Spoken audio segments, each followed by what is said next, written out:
안녕하십니까.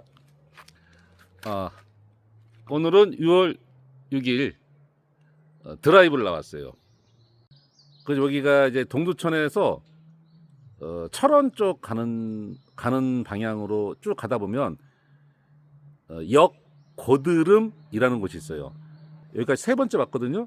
근데 한 번도 실물을 본 적 없는데 고드름이 거꾸로 자란대요. 그래서 역 고드름이라고 하더라고요. 근데 여기가 늘 사람이 없어요. 정말 조용해요. 그래서 한 번씩 이제 지나가다가 가족들하고 이제 한번 지나가다 여기다 어닝 펴놓고 간단하게 뭐 커피 한 잔 끓여 먹고 가기도 하고 뭐 그랬었는데 한적하니 좋습니다. 자, 영상을 한번 바꿔볼게요. 쭉 들어보면 정말 한가합니다. 이번 영상의 포인트는 뭐냐? 알바라는 거예요. 얼마 전에 무제한을 풀었는데, 그러면 이제 지금 제가 이제 자리를 구하고 있어요. 좀 이제 급여도 나쁘지 않고 안정적이고 좀 오래 갈 수 있는, 제가 이제 기술사하고 소방 쌍기사 준비를 이제 시작을 해야 되기 때문에 좀 안정적으로 길게 일할 수 있는 이제 그 과장이든 뭐 하여튼 뭐 그런 자리를 제가 이제 구하려고 합니다.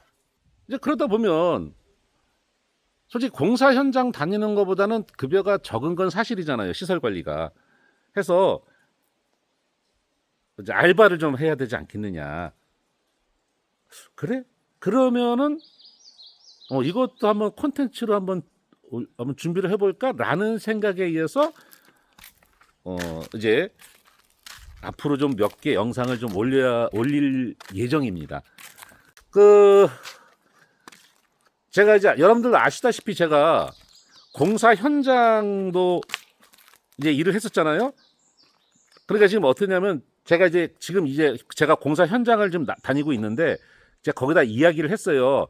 앞으로 내가 이제 이렇게 가서 내가 토요일과 일요일밖에 일을 할 수가 없다 하니, 가능하다면 토요일 일요일 같은 경우 내가 바쁘면 연락을 다오. 그럼 내가 나와서 일을 해주겠다 라고 얘기를 했으니까 거기도 콜을 해요. 오케이, 흔쾌히 제가 좀 일당을 좀 싸게 받으면서 일을 좀 열심히 해주니까 대표는 좋아 죽지. 그래서 제가 일당을 좀 싸게 받는 거예요. 그러면 이제 내가 뭐 전기과 뭐 빌딩이든 아파트 과장은 갈 생각이 없어요. 제가 진짜 정 안 된다 그러면 아파트 전기과장은 갈 텐데, 가능하다면 빌딩이라든가 물류센터, 산업단지 이런 쪽의 전기과장, 전기 책임자로 가고 싶어요. 거기서 공부를 하면서 제가 거기서 실습할 수 있는 것, 이런 것들이 있으니까 이제, 그러니까 아파트보다는 일이 조금 적으니까 그럼 내가 실제로 이제 현장에서 실습할 수 있는, 겪을 수 없는 것들, 이런 걸 내가 직접 좀 실습도 하고 연습도 하고 가면서 공부도 해가면서 이제 그럴 목적인 거예요. 그 저는 공사 현장을 다녔기 때문에 그 주말에 이제 한 번씩 와서 좀 급하니까 일 도와달라 그러면 일당 받으면서 뭐 한 달에 뭐 한 네 번만 나가도 제가 일당을 거기서 지금 18만 원을 받아요. 그러면 사일은 72만 원 정도. 그럼 세금 떼면 한 70만 원 정도 되겠죠. 그럼 과장 월급에 70만 원 정도 또 얹어서 받으면 나쁘진 않은 것 같아요. 뭐 없으면 뭐 또 다른 아르바이트가 있으니까. 어? 제가 방금 뭐라고 그랬어요? 다른 아르바이트가 있습니까? 그런 아르바이트가 있어? 그럼 이 자식아, 너 치사하게 나는 공사 현장도 안 가보고 그냥 시설 관리로 바로 와갖고 나 그런 것도 모르는데 그거 너 혼자 막 자랑하냐? 라고 생각하실 수도 있으니까 제가 이번 영상부터 이제 그 얘기를 한번 풀어드리려고 하는 겁니다. 그래서 이제 잠깐, 이제 아무도 없으니까 제가 자리를 잡고 다시 카메라를 켜도록 하겠습니다. 자, 전기과장을 하고 있어 내가. 근데 내가 알바를 하고 싶어. 자, 그 중에 이제 첫 번째입니다. 첫 번째. 여러분들 혹시 그 전기기능사 시험 볼 때 실기 또는 필기, 기사 시험 볼 때 그 필기 실기 시험 볼 때 감독관들 오죠. 그 감독관들은 과연 어떤 경로로 해서 감독관이 되는 것 같아요? 잘 모르시죠? 그래서 그 감독관을 하는 방법을 한번 알려드리려고 합니다. 아마 모르긴 몰라도 지금부터 제가 하는 얘기는 아마 영상을 보시는 대부분 사람들이 모르실 거예요. 자, 첫 번째, 시험 감독관을 하려면 그걸 일반인이 할 수 있나? 당연히 일반인이 할 수 없죠. 왜? 내가 만약에 전기기능사 실기 감독관을 나간다. 그러면 내가 최소한 전기산업기사 이상 자격증을 가지고 있어야 돼요. 자격증이 없는 사람이 감독관을 할 수는 없어요. 그러니까 일반인은 아니죠. 그러니까 자격증을 가지고 있어야 돼요. 기본적으로. 그 나는 전기기능사만 갖고 있는데 안 되나? 안 됩니다. 최소한 전기산업기사 이상 자격증이 필수예요. 그래? 나 그러면 한번 땡기는데? 나 한번 그거 한번 어떻게 하는 거야? 이제 지금부터 그걸 말씀드릴게요. 여러분들은 산업인력공단, 우리가 줄여서 큐넷이라고 하는데, 그 큐넷 거기는 우리가 시험 접수를 하기 위해서 또는 경력 증명서 아니 그 자격증을 받기 위해서 보통 들어가시잖아요. 그죠? 근데 이제 여러분들은 내가 전기산업기사를 따고 내가 한 4년 경력이 생겼어. 그러면 한 번은 그 게시판에 들어가 보세요. 그 게시판에 1년에 2번, 상반기, 후반기 2번에 걸쳐서 감독관 하실 분 손 하고 모집 공고가 떠요. 해서 제가 이제 이 영상을 준비하기 위해서 제가 큐넷에 전화를 걸어서 확인을 했어요. 올해는 이제 상반기는 이미 지나갔어요. 3월 달에 모집 공고가 떴다라고 얘기를 하더라고요. 근데 올해는 하반기 계획에는 한 7월에서 8월 정도의 그 모집 공고가 한 번 더 나갈 거라고 얘기를 하더라고요. 그리고 그 모집 공고는 일주일밖에 안 올라와요. 그러니까 뭐 아무것도 모르는 사람뿐만 아니라 알고 있다고 하더라도 그러니까 아차 하면 어느 순간에 지나가 버려요. 해서 그 모집 공고가 뜨면 이제 거기 그 서류가 있을 거 아니에요? 그럼 이제 그걸 다운받아서 확인하시면 지원 자격, 그다음에 구비 서류, 그다음에 조건 이런 것들이 거기 올라옵니다. 그럼 거기에 맞는지를 확인하시고 구비 서류를 작성해서 제출을 하시면 돼요. 그러면 제가 알고 있는 그 자격 중에 하나가 내가 만약에 기능사 감독관을 하고 싶다. 예를 들어서 전기기능사 감독관을 하고 싶다. 그럼 내가 전기산업기사 이상을 갖고 있어야 돼요. 그리고 실무 경력 4년이에요. 자, 오해하지 마세요. 무제한 선임이 아니에요. 전기기사도 마찬가지예요. 내가 기사를 따고 실무 경력 4년 이상이다. 근데 그 실무 경력이 자격증을 딴 후가 아니라 따기 전에 내가 실무 경력 4년 이상이다. 그것도 허용이 됩니다. 무제한이 아니라고 말씀드렸어요. 그러니까 제가 알고 있는 그 첫 번째 보통 그 나오는 조건이 첫 번째가 그 경력에 관한 거고 두 번째가 대학교가 그러니까 전문대라고 그러죠. 전문대 그러니까 이상의 그 학교에서 내가 전기 관련 강의를 하고 있어. 그러면 또 그게 지원 자격이 돼요. 그 저 같은 경우는 이미 큐넷에 등록이 돼 있고, 그 다음에 그게 자격이 제가 해전대 당시 그 전기과 강의할 때 그 교수가 귀뜸을 해줬어요. 그래서 그래? 해갖고 이제 바로 서류 작성해서 딱 올렸더니 오케이. 그러면 당신은 이제 감독관을 할 수가 있습니다. 해서 그 인력 풀이라고 하죠. 그 명단을 쫙 정리를 해놓는 거라 이렇게.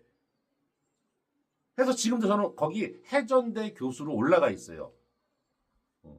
그 제가 뭐 그거 굳이 바꿀 필요는 없죠 뭐. 해서 저도 그때 그렇게 등록을 하고 나서 제가 정확한 횟수가 12번을 나갔어요. 감독관을. 그거를 기억하는 이유는 제가 그 감독관 일지라는 걸 썼어요. 제 스스로.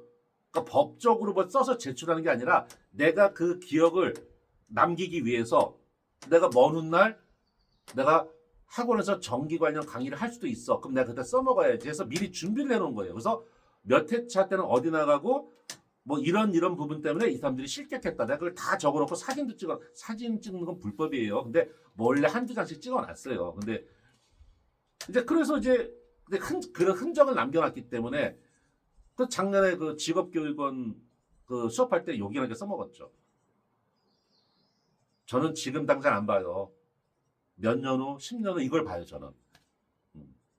그래서 어쨌든 그래서 지금 기억을 정확히 하고 있는 것이고 또 다른 조건들도 있어요. 그 나머지는 제가 관심이 없기 때문에 안 받습니다. 그래서 그게 만약에 나는 나도 한번 감독관 해보고 싶어. 그러면 그때 기다렸다가 한 7, 8월 되면 매일 들어가서 확인해 보세요. 떴어? 그러면 이제 자격 조건이 되는지 확인해 보시고 만약에 자격 조건이 되지 않는다 하더라도 지원을 해보세요. 근데 그러면 이제 연락이 와요. 감독관으로 위촉이 되지 않았습니다. 또는 위촉이 됐습니다. 연락이 오는데 이제 당신은 감독관으로 위촉이 되지 않았습니다. 라고 딱 하잖아요. 그러면 뭐 됐어. 내 팔자 그렇지. 그러지 마시고 큐넷에 전화를 걸어서 확인을 해보세요. 무엇을 확인하느냐. 내가 감독관 지원을 했는데 내가 여기에 감독관으로 위촉이 되지 않은 이유가 뭐냐라고 물어보면요. 걔네들이 설명을 해줘요. 선생님은 경력이 앞으로 8개월이 부족합니다. 뭐 이런 설명들을 해줘요. 아시겠죠? 그럼 내가 8개월 지나면 이제 그 후로는 이제 그 원인이 해결이 됐으니까 제거가 됐으니까 지원하면 감독관 위촉이 된다는 거예요. 아시겠죠? 그럼 이제 그 감독관으로 인력풀에 등재를 해놓으면 어떻게 되느냐? 그 여러분들이 사는 지역 있잖아요. 이제 저 같은 경우는 경기 북부지회입니다. 자, 이제 감독관을 만약에 신청을 하잖아요. 내가 만약에 북부지회에 신청을 했다. 그래도 나는 저기 경기 남부, 뭐 충청도 이런 데 가서 감독관을 할 수도 있어요. 왜? 어차피 지회에서, 그러니까 각 지회에서 인력풀을 구성해서 올리잖아요. 그럼 다 공유가 돼요. 그래서 제가 감독관 나갈 때 뭐 서울 성동구도 나가고, 저기 김포도 가고, 저 서울대 앞에 있는 거기 어디도 가고, 뭐 어떤 때는 이제 뭐 충청도도 가고 했단 말이에요. 이제 그렇게 되는 거예요. 그 인력풀이. 그래서 그걸 참조하시고. 근데 가능하면 내 집에서 가까운 쪽 가는 게 좋지요. 그럼 거기다 희망사항을 또는 이제 감독관으로 위촉이 됐다. 그러면 전화를 해서 내가 가능하면 내가 사는 지역 주변 쪽으로 나는 그 감독관을 나갔으면 좋겠다라고 얘기를 해놓으면 또 그 큐넷 직원들이 또 참조를 해줘요. 자, 이제 그러면 내가 이제 감독관 인력풀에 내가 등재가 됐어. 그럼 내가 감독관을 무조건 나가느냐? 그건 또 아니에요. 자, 우리가 아시다시피 정기기능사가 1년에 4번 있잖아요. 필기가 있고 실기가 있고 또 실기 같은 경우는 보통 14일 정도 시험 본단 말이에요. 그죠? 한 사람이 14일 나가는 거는 좀 힘들어요. 그건 그 형평성에 맞지도 않고 해서 뭐 많게는 한 3-4번 뭐 적게는 1번 뭐 이렇게 나간단 말이에요. 그럼 이제 그 큐넷에서 어떻게 하느냐? 이제 시험장을 배분을 하겠죠. 그러면 이제 그 지원자를 받아. 그럼 몇 명이 시험 봐. 그러면 이제 시험장 배분한 다음에 그 감독관이 몇 명이 필요해. 여기 경기 북부 몇 명, 경기 남부 몇 명, 서울 몇 명, 이게 그 감독관 인원수가 필요하겠죠. 그러면 그 인력풀에서 컴퓨터를 통해서 랜덤하게 3배수를 뽑아요. 그럼 3배수를 뽑고 나머지는 이제 다음 기회에 이렇게 되는 거고 3배수를 뽑은 다음에 이제 거기서 다시 랜덤하게 추려서 만약에 필요한 사람이 100명이다. 그러면 300명을 뽑았어. 그럼 이제 100명한테 전화를 연락을 하는 거예요. 여기 큐넷 어디 지회인데 며칠 몇 회 차에 혹시 감독관을 나갈 수 있습니까? 그러면 오케이 나갈 수 있다. 그럼 다음 이제 됐어. 그럼 또 다음 사람 전화를 해 이렇게. 그래서 얘기를 이제 하다 보면 어떤 사람은 아 나 이거 안 되는데 이번에 그러면 아 그럼 다음 기회에 해놓고 그 사람 빼고 이제 그 다음 순서 연락하다 보면 자 300명 중에서 100명을 먼저 뽑았어. 그럼 그 중에서 만약에 뭐 한 70명밖에 안 돼. 그럼 나머지 또 한 30명을 나머지에서 순서대로 또 뽑는 거예요. 이렇게. 그 전화를 해서 의사타진을 한다는 거죠. 나갈 수 있으니까. 그럼 이제 그 안에 들어가면 내가 감독관으로 갈 수가 있는 거예요. 그러면 뭐 또 그렇게 생각하시는 분이 있겠죠. 그러면 그게 뭐 언제 될지도 모르는데 그게 가능하겠냐. 아니, 노른이 잊어먹는다고. 그렇게 알바를 하면 되죠, 뭐. 그리고 내가 이 수학과 전기가 알바를 그것만 알고 있을까요?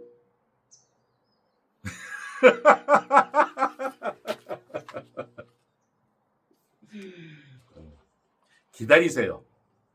자, 어쨌든 이제 그렇게 해서 감독관을 이제 선별을 해요. 근데 그런 경우가 있어요. 이제 감독관을 나가기로 했는데 갑자기 일이 생길 수가 있잖아요. 그럼 감독관 못 나가. 그럼 어떻게 해요? 이제 큐넷에 전화를 해서 내가 몇 회 차는 나갈 수 있는데 몇 회 차는 못 나가요. 라고 얘기하면 또 큐넷에서 그러면 이제 그 다음 사람한테 또 연락을 합니다. 그렇게 해서 감독관을 나가는 경우도 있고 또 한 가지 경우가 있는데 그거는 좀 이따 말씀드릴게요. 자, 그럼 이제 감독관을 나가면 이제 제일 중요한 건 우리가 뭐니 해도 머니가 제일 중요하죠. 10만 8천 원을 줘요. 자, 필기는 제가 한 번도 나가본 적이 없어서 얼마를 주는지는 모르겠어요. 근데 실기 감독관은 나쁘지 않는 것 같아요. 보통은 그 시험장에 8시 반까지 늦어도 8시 반 전에 도착해야 돼요.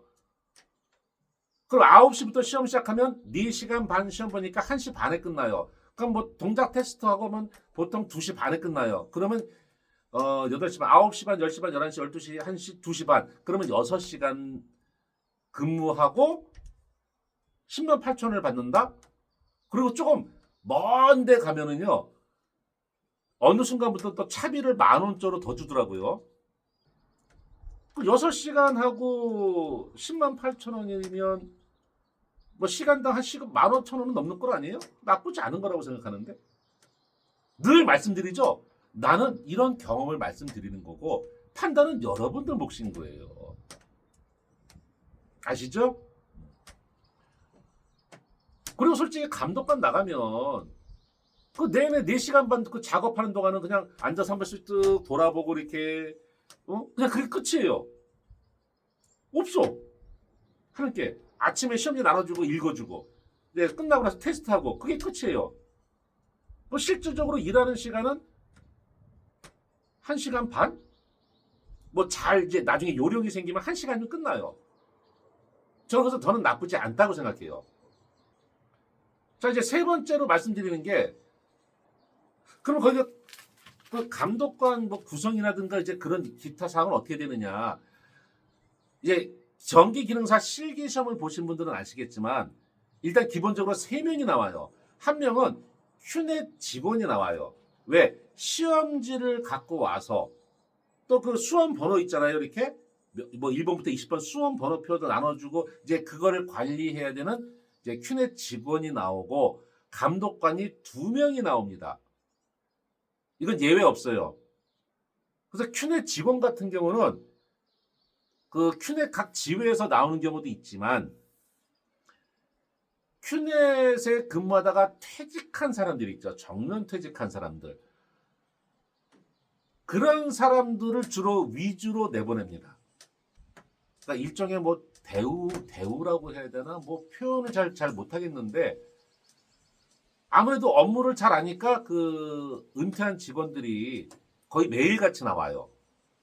그러니까 한 장소, 그러니까 어떤 장소에서 여기서 14일 동안 시험 본다 그러면 대부분 14일 내내 나오는 거야. 그럼 은퇴한 양반들은 그럼 1년에 4번 거기서 이제 알바에서 그도 짭짤하게 버는 거죠.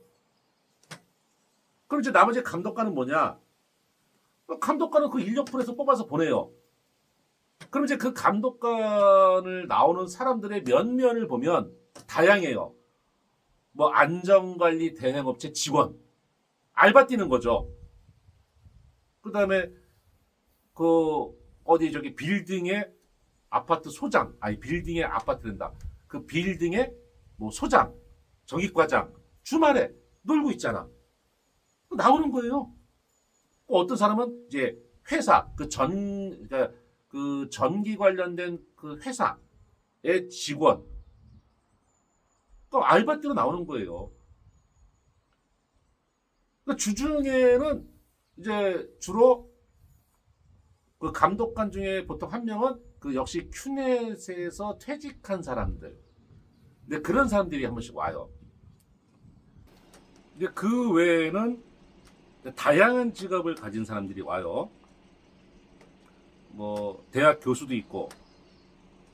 근데 다 이제 그 사람들이 이제 일단 최소한 전기산업기사 이상을 갖고 경력이 쌓인 사람들, 어떤 그 조건에 맞는 사람들이라는 거죠. 이제 거기서 제가 처음에는 몰랐는데 거기 사람들이 만나면 감독관끼리 명함을 주고받아요. 왜? 그러니까 쉽게 말하면 그러니까 인맥을 쌓는 거예요. 그러니까 인맥이 뭐 이게 뭐 오래 갈 수도 있고 뭐 인맥이 안 맺어질 수도 있고 하는데 뭐가 있냐면 아까 제가 그 감독관을 나가는 또 다른 방법을 제가 잠시 후에 말씀드린다고 했죠. 이제 그거예요. 이제 서로 이제 안면 트고 조금 이제 말 나누고 이제 생각해봐요. 4시간 반 동안 그거 얼마나 지루합니까? 그럼 이제 나가서 돌다가 이제 저기서 구석 가서 둘이서 뭐 도란도란 얘기하고 뭐 이 얘기 저 얘기 하다 보면 조금 이제 안면 트고 하다 보면 이제 무슨 얘기를 하게 되냐면 이런 얘기들을 할 수가 있어요. 나중에 이 사람이 피치 못할 사정 때문에 감독관을 못 나와. 그럼 이제 큐넷 거기다가 전화를 해서 얘기할 수도 있지만 그렇게 아름아름 알게 된 사람 생각해봐요. 거기 감독관으로 나왔다는 얘기는 어차피 인력풀에 들어가 있는 사람이잖아요.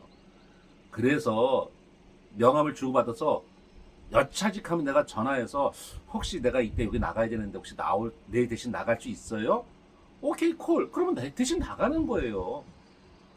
그러면 이제 그 사람은 거기다 큐넷에 보고를 하면 그렇게 처리를 해줘요. 그렇게 해서 감독관을 나가는 경우도 있어요. 그리고 또 그 감독관을 나갈 확률을 높이는 방법 중에 하나가 또 뭐가 있냐면 제가 전기 기능사뿐만 아니라 승강기 기능사도 있고 신재생 에너지 기능사도 있어요. 그러면 어차피 전기에 관련된 부분이기 때문에 제가 그 12번 중에서 한 번은 승강기 기능사 실기 감독관을 나가셨어요. 이해되시죠? 내가 뭐 예를 들어서 뭐 에너지 뭐 공조 기능사 갖고 있다. 그러면 그거에 관련돼서 또 나갈 수 있다는 거죠. 그렇게 해서 내가 감독관을 나갈 확률을 높일 수가 있다 이런 얘기예요. 자, 그다음에 또 다음 이제 포인트를 얘기하면 이제 감독관을 나가게 되면 그 감독관 둘이 역할이 나뉘어져요. 그러니까 서로 얘기를 합니다. 자, 감독관 한 명은 만약에 전기 기능사가 없어. 그럼 그 사람은 동작 테스트를 할 줄 몰라요. 푸시 버튼이 뭔지, 뭐 셀렉트 스위치가 뭔지 아예 몰라. 거짓말 같죠? 있어요. 그럼 그 사람은 이제 뭘 하냐면 먼저 얘기를 해요. 그러니까 속칭 선빵을 날려버려요. 나는 외형 점수를 채점하겠다. 그 외형 점수가 그거예요. 뭐 전선 간의 전선이 이쁘게 됐느냐, 뭐 이 박스의 위치가 좀 벗어났느냐, 뭐 쇠들이 2개 박힐 때 하나 박혔느냐, 그 점수가 있어요. 그 점수를 채점하는 거예요. 그럼 나머지 한 사람은 자연스럽게 이제 시험 끝나고 동작 테스트를 하는 거예요. 그 동작 테스트를 하는 사람은 전기 기능사를 갖고 있어야겠죠. 최소한 그 사람도 실기를 겪어봐야 이거 이렇게 동작하는 거지, 시퀀스가 이렇게 되지 알잖아요. 그럼 양쪽이 다 전기 기능사를 갖고 있다? 문제될 거 없어요. 근데 제일 웃긴 거, 둘 다 전기 기능사가 없어. 그러면 이제 눈치 게임이 되는 거예요. 그럼 이제 무조건 선빵 날리는 사람이 외형 점수를 매기게 되면 나머지 사람은 전기 기능사가 없어. 이 시퀀스를 전혀 몰라.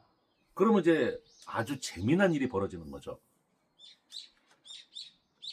근데 이 영상을 보시는 분들은 대부분 다 전기 기능사를 다 실기 시험 보셨을 거 아니에요. 그죠? 그럼 문제 없어요. 잠깐 끊고 가겠습니다. 영상이 많이 길어졌어요. 다음 이야기는 다음 영상에서 계속 이어서 가도록 하겠습니다.